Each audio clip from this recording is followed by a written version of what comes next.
안녕하십니까.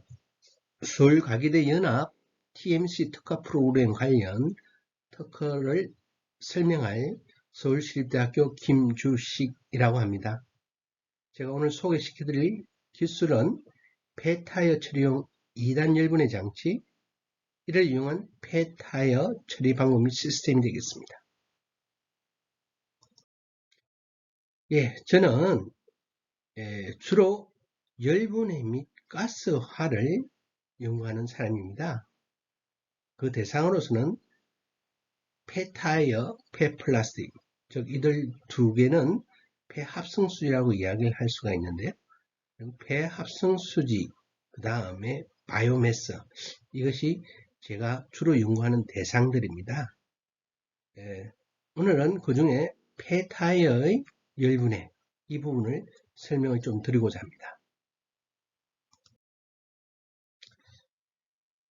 폐타이어 우리 주변에서 자주 볼 수가 있는데요. 폐차장이나 타이어 판매소, 그 다음에 정비업소 등에서 자주 볼 수가 있는데, 이 폐타이어는 폐플라스틱과 달리 단일 제품으로서 우리가 폐기물로 넣어오죠.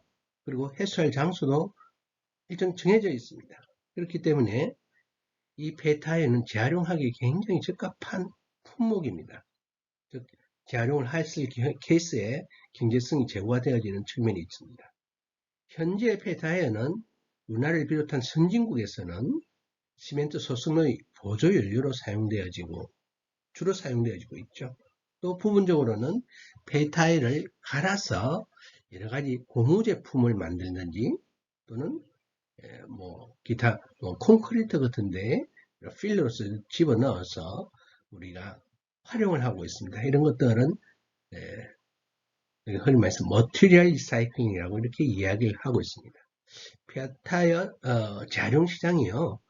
여기서 보시다시피 점차 해마다 증가하고 있고, 우리가 그렇기에 미리 이런 폐타이어 관련, 재활용 관련 기술들을 확보해 두는 것이 굉장히 중요하게 되겠습니다.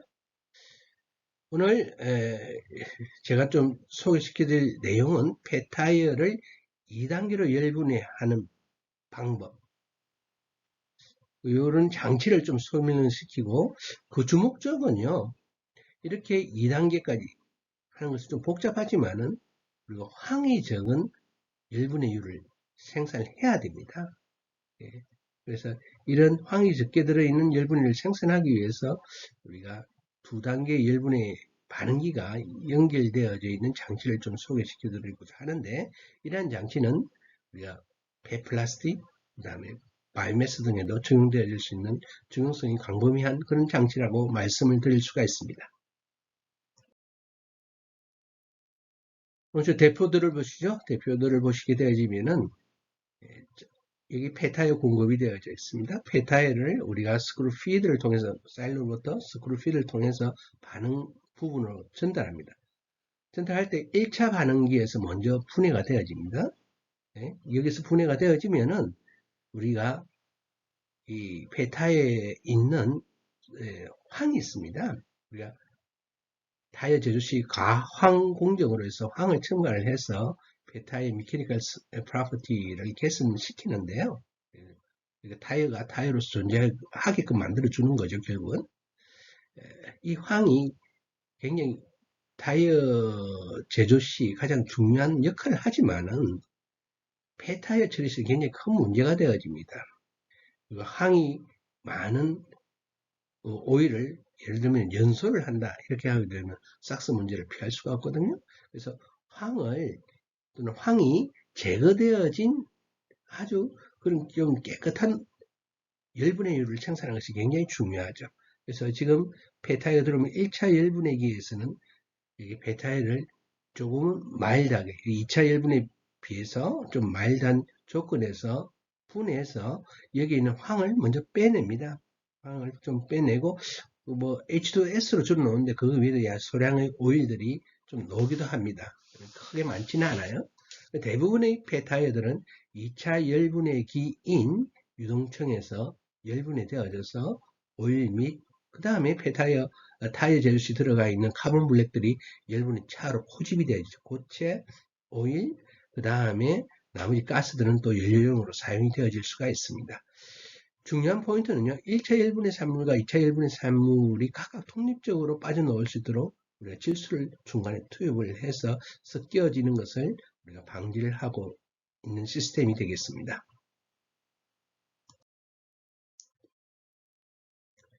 여기 실험 결과를 좀 보여드리겠는데요. 상업용으로 타일을 열분한 장치가 있습니다. 그래서 보통의 케이스는 한 1에서 한 1.5%의 셀프를 가지고 있다고 해요. 그런데 이제 여기 비교 1, 2, 3, 4는 이제 반응기는 단일 반응기인데 이것을 좀 항을 저감하기 위한 시도들이죠. 이런 시도들에서 한 최소는 뭔가요? 한 0.75%까지 떨어뜨린 좋은 결과가 있습니다. 저희 실험 장치 2단 열분해 장치를 사용을 했을 때는 최소 0.55%, 큰 차이는 아닌 것 같습니다. 굉장히 이렇게 낮게 항을 함유하게 만들기 굉장히 힘듭니다. 그래서 일반적으로 석유화학 공정에서 만약에 황이 들어있는 오일을 처리를 하고자 하면은, 받아들이고자 하면은 한 0.5% 이내로 들어와 주면은 처리 비용이 좀 적게 든다고 해요.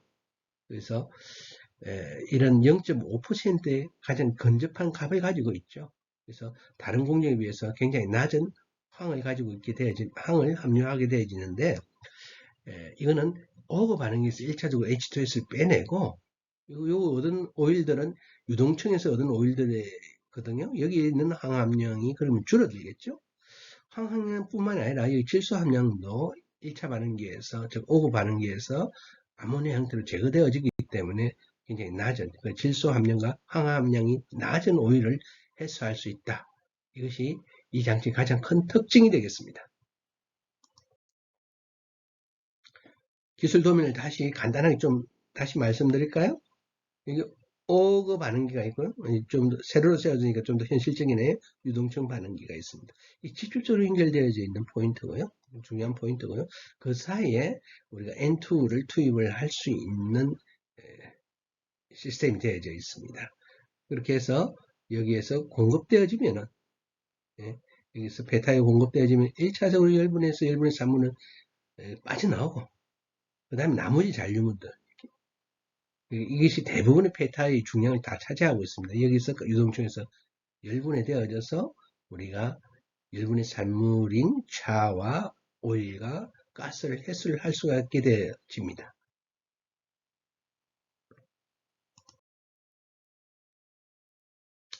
좀 더 상세한 그림입니다. 상세도인데요.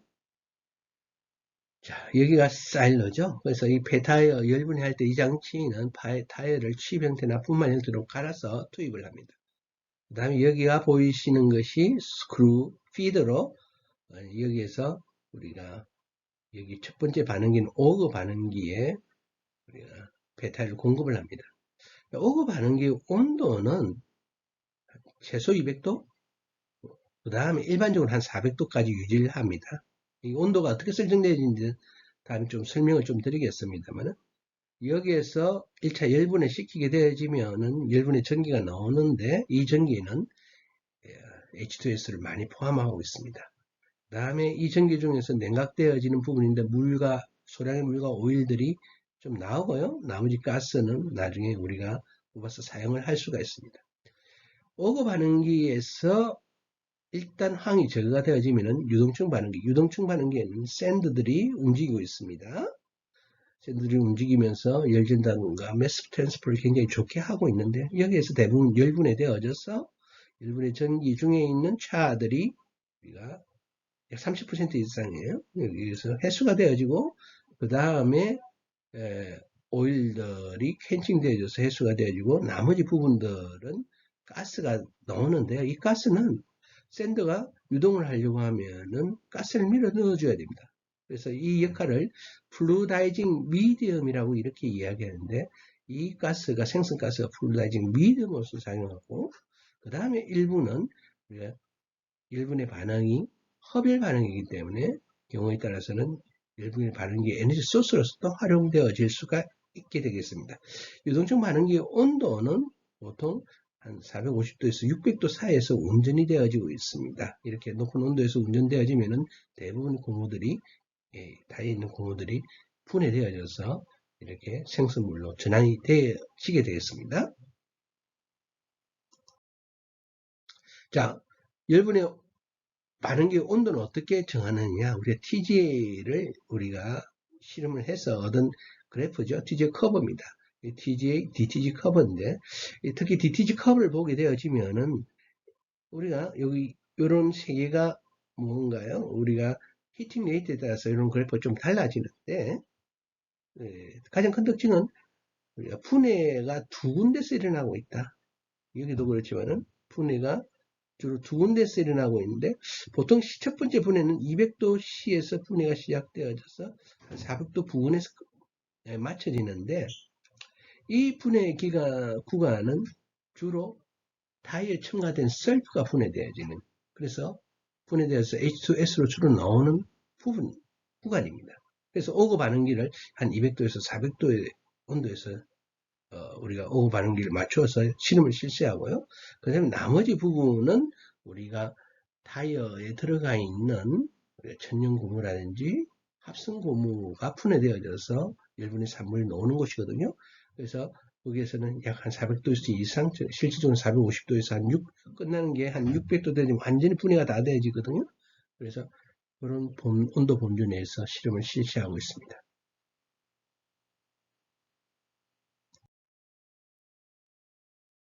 자, 본기술은요, 가장 큰 특징은 우리가 열분의 유를 생산을 할 때, 컨테미넌트, 오염물질들의 함량을 낮춰주는 특징이 있습니다. 폐타이어의 경우, 우리가 대표적인 오염물질 설퍼인데요.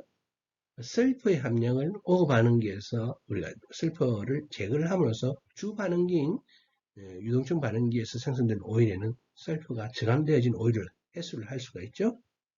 폐플라스틱 케이스, 우리가 혼합 폐플라스틱 PVC를 가지고 있습니다.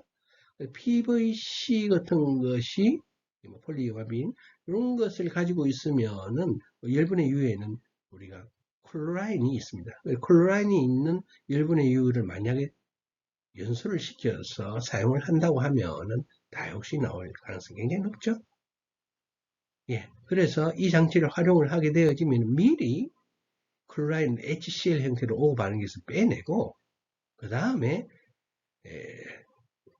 빼낸 잔류물들이 유동층 반응기에서 분해가 되어지면 염소가 적은 오일을 해소를 할 수가 있게 되어집니다.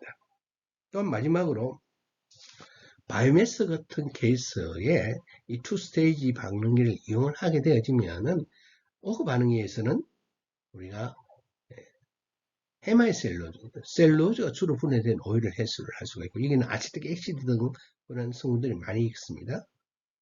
그 다음에 유동층에서는 주로 리그닌이 분해되어진 산물들, 페놀유들이 굉장히 많죠. 그래서 특징이 이런 바이오매스의 구성 성분별로 우리가 그들의 분해 산물들을 우리가 생산 시에 바로 분리해서 생산을 할 수 있다는 것. 보통의 케이스에는 한 번에 한꺼번에 다 생산해놓고 그 다음에 분리를 하는 이제 다른 역반응이고 그러한 방향으로 가게 되어지는데 이런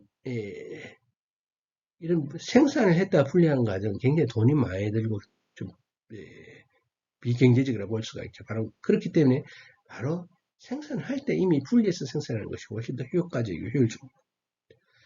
그런데 이런 장치를 활용할 수 있습니다. 그래서 앞으로도 이런 장치 하나가 적용의 가능성이 굉장히 높기 때문에 사업화할 시 큰 장점이 되어질 수 있는 부분이 있다. 이렇게 말씀을 드릴 수가 있겠습니다. 예, 오늘 감사드립니다.